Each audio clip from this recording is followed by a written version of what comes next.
It's my 1960 Morris Major Series 2. Came out with a 1500 in it. Got off eBay for 1500 bucks back in 2019. Campaigned it for 12 months with a standard motor in it. Ended up with an MG head on it, MG cam. Well, what else did I do? Ended up with a Weber on it. Made a set of extractors for her. And yeah, ended up second for the year in my class, which wasn't too bad for the old girl. But it was time for retirement for that engine at the end of that year, because it was the stock standard 60-year-old motor with coupler belting. So it's still there, still runs. Now, I purchased this engine late 2019, early 2020, and it's an Austin 1800. Bought out to 1850, and it was built as a track motor for an MGB GT. Guy sold me the engine out of it and sold the car off with a V8 to somebody else. Now, it's supposed to be 130 horsepower. Far from it. We got 70 at the rear wheels, and cylinder pressure was down. So some of the paperwork came with the motor. There was no build sheet, but some of the paperwork, it investigated Holden V6 superchargers and pulley sizes. So I believe it was a low compression engine, and that's what he was going to do with it. He was going to put a supercharger on it. So hence why we only got about 70 horse out of it, because it was running a cross-flow aluminium head and twin Webers. So she should have boogied. Not really any more top end in it. It just had a lot more torque. So but anyway, I ran that as improved production. So I was up against Escorts and Ford Lasers and all sorts, and we got third for the year in it, running it in improved production. So no, still had a lot of fun with it. I've done one suspension trick with it, and that's drain the oil out of the shockers and put gearbox oil in them. So now she's stiff as stiff. It actually doesn't handle too bad compared to what it used to do. I originally raced this with the bucket seats, not the bucket seats, the bench seat, and eventually bought us these set of seats here, aftermarket ones, to put them in. There's a lot more room now. I'm a fairly tall bloke, so all the more room the better. And yeah, temperature gauge tacho. I've redone the speedo myself, and I've made it all into kilometres, so I can actually tell what's going on, because I didn't grow up with miles. Yeah, so basically that's just a welding mask shield and a sticker set, and yeah, just roughed it out. And on the dyno, she actually worked out pretty accurate, so it's all good. Now I'm trying to tune this Weber up, getting all sorts of different results, but I don't know what they are because I don't have a dyno. So I've got vacuum leaks, I've worked that out, sprayed all the connections, and she revs up, so that's an issue for a start. Rocker cover gasket, just pours oil out. So I've got oil everywhere, so that all needs cleaning up. So yesterday I've hunted down an AFR gauge, so now I can work out what I'm doing and actually see the result. Rocker cover gasket, inlet and exhaust gasket, and also carburetor. So once I get that inlet manifold off, I can actually bolt the carburetor on properly, because unfortunately with these trumpets I can't remove the trumpets because they're too close, which means I've still got to undo the whole carburetor anyway. So I'll get all that out, get the exhaust off, that way I can drill it, weld it, put the socket in properly, and she should be a goer, hopefully. Well, then I can work out what I'm doing.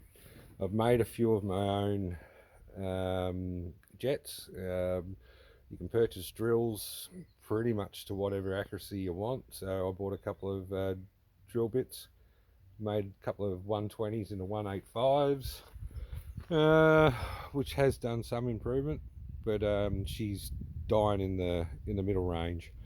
So what I really need to do there is work out what's going on there. She screams at top end, she'll 6.5, 7,000 RPM, no worries. But getting it there, it doesn't want to do it. Now, I'll show you the original head. Okay, I think this is an American version of the aluminium crossflow head for the MGs. Now, you can see down through the ports there. So there's still Siamese ported on the exhaust side, which is fine because the exhaust still matches. You can see where the that used to be for the inlet manifold.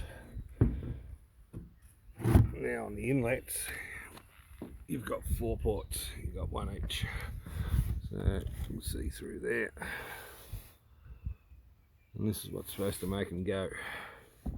Now, unfortunately, what happened was the original fuel pump didn't run enough fuel, and that was my mistake. I didn't upgrade the fuel pump, and this is what happened.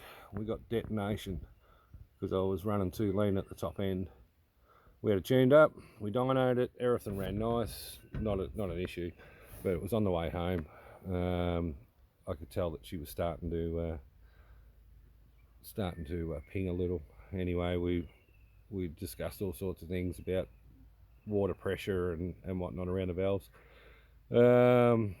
which you've got to be careful of those radiators, because too much pressure you'll blow them out.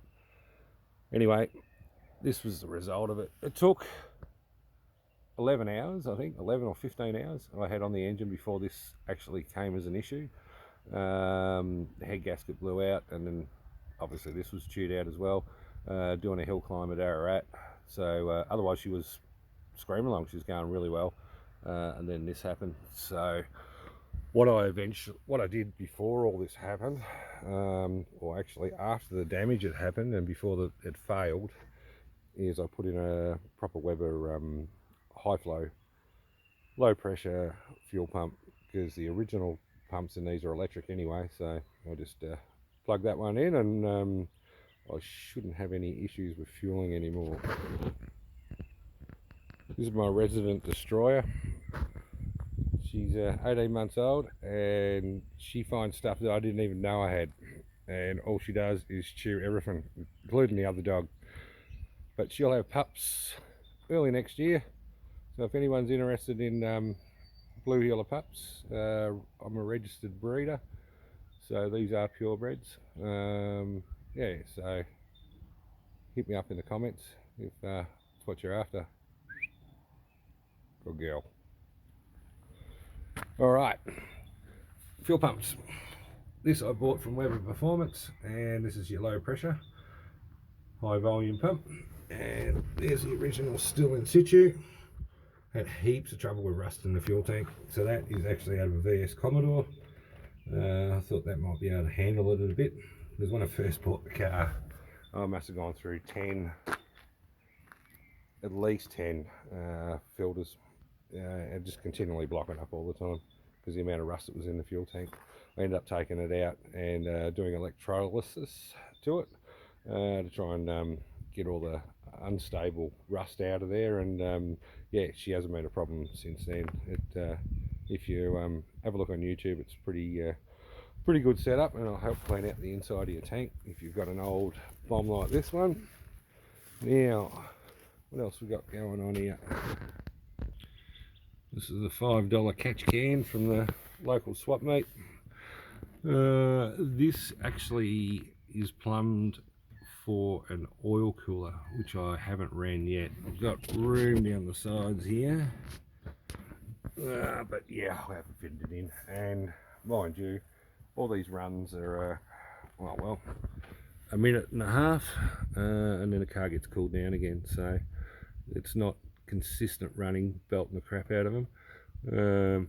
Hill climbs are probably a little bit softer on a car than what circuit racing is, consistency. The old VS Commodore dipstick there with a homemade tube.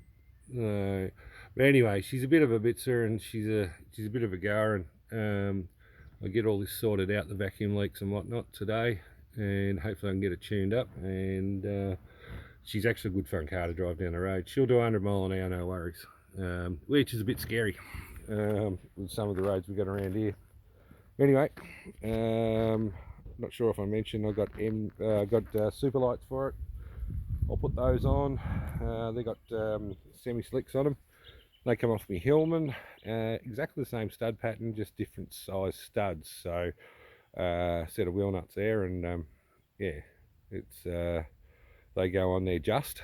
I've got to run a spacer on the front so I don't touch the front ball joint, and they just fit inside the guards. And you may or may not notice, with half a plough disc and a bottle jack, I brought those guards out just so I could fit the wheels in underneath. But anyway, that's enough rabbiting on about that. I'll try and get some work done to it, and yeah, hopefully we can get the thing tuned and get it running.